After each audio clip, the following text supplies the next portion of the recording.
Hello friends, hi, வணக்கம், welcome back to our channel. நாம் அன்றைக்கி தக்காளியை வச்சு சூப்பரான குருமா ரெசிபி தான் பார்க்க போகிறோம். நம்ம வீடியோக்குள்ளே போகிறதுக்கு முன்னாடி நீங்கள் இப்போ தான் நம்ம சேனலை ஃபஸ்ட் டைம் பார்க்குறீங்க அப்படின்னா மறக்காமல் சப்ஸ்கிரைப் பண்ணிக்கோங்க.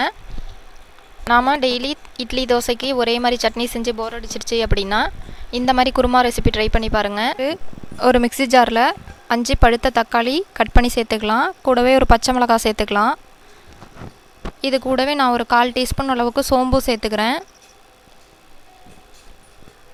இது கூட பட்டை வகைகள் உங்களுக்கு விருப்பப்பட்டது சேர்த்துக்கலாம். நான் வந்து கல்பாசி ஒரு துண்டளவுக்கு பட்டை, ஒரு கிராம்பு சேர்த்துருக்கேன்.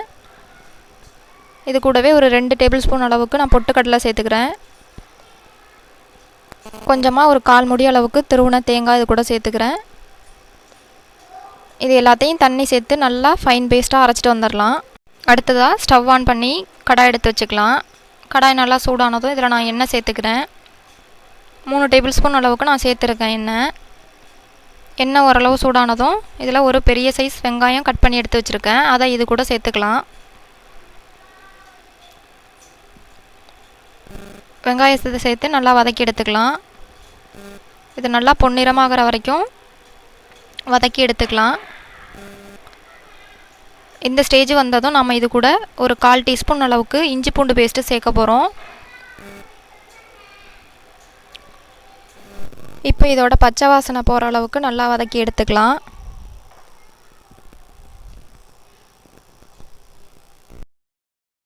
இஞ்சி பூண்டு பேஸ்ட்டு வதக்கும் போது நல்லா மிதமான தீயில வச்சு அடிபிடிக்காமல் நல்லா வதக்கி எடுத்துக்கலாம். இதோட பச்சை ஸ்மெல் போகிற வரைக்கும் நல்லா வதக்கி எடுத்துக்கலாம். இப்போ இந்த ஸ்டேஜில் ஒரு கைப்பிடி அளவுக்கு புதினா எடுத்து வச்சுருக்கேன். அதை இப்போ இது கூட சேர்த்துக்கிறேன். புதினாவை சேர்த்து நல்லா வதக்கிக்கலாம்.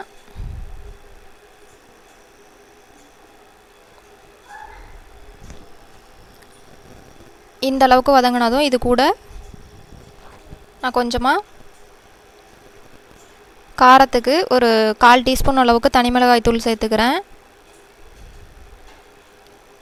1 டீஸ்பூன் அளவுக்கு நான் மல்லித்தூள் சேர்த்துக்கிறேன். இதை சேர்த்து எல்லாத்தையும் நல்லா வதக்கி விட்டுக்கலாம்.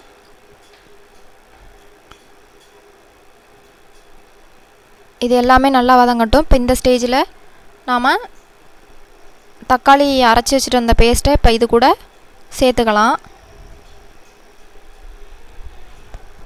இப்போ இதை நல்லா மிக்ஸ் பண்ணிக்கலாம். இப்போ இதில் நான் தண்ணி எதுவுமே சேர்க்கலை. இது வந்து நல்லா இந்த வெங்காயத்து கூட நல்லா மிக்ஸ் ஆகட்டும். இது பச்சை வாசனை போகிற அளவுக்கு நல்லா கொதிக்கட்டும். இப்போ நம்ம இதுக்கு தேவையான அளவுக்கு உப்பு சேர்த்துக்கலாம். உப்பு சேர்த்து எல்லாத்தையும் நல்லா கலந்து விட்டுக்கலாம்.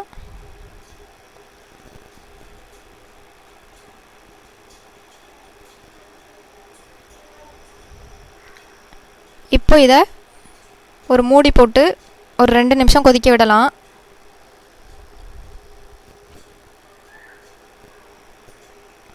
ரெண்டு நிமிஷம் கழித்து மூடி ஓப்பன் பண்ணி பார்க்கலாம். இப்போ இந்த ஸ்டேஜ் அளவுக்கு நல்லா வதங்கி வந்திருக்கு. இப்போ இது கூட நம்ம தண்ணி சேர்க்க போகிறோம்.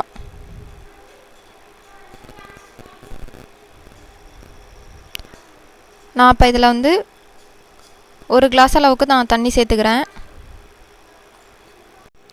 உங்களுக்கு குருமாவோட திக்னஸுக்கு ஏற்றது போல் தண்ணியை கூடவோ குறைச்சோ சேர்த்துக்கலாம். இப்போ இது எல்லாத்தையும் நல்லா ஒன்றா சேர்த்து கலந்து விட்டுக்கலாம். இப்போ இது எல்லாத்தையும் கலந்தாச்சு. இப்போது மூடி போட்டு ஒரு 5 நிமிஷம் நல்லா கொதிக்க விட்டுக்கலாம். 5 நிமிஷம் கழித்து ஓப்பன் பண்ணி பார்க்கலாம். எண்ணெய் பிரிஞ்சு குருமா நல்லா தயாராகிடுச்சு.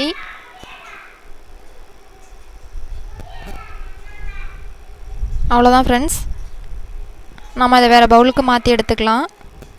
சூப்பரான டேஸ்ட்டில் அட்டகாசமான தக்காளி குருமா தயாராகிடுச்சு.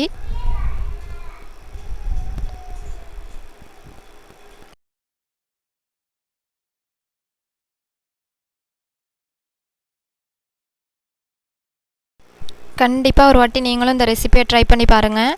உங்களுக்கு இந்த வீடியோ பிடிச்சிருக்கோம் அப்படின்னு நம்புகிறேன். பிடிச்சிருந்தது அப்படின்னா மறக்காமல் நம்ம சேனலுக்கு சப்ஸ்கிரைப் பண்ணிக்கோங்க. தேங்க்ஸ் ஃபார் வாட்சிங்.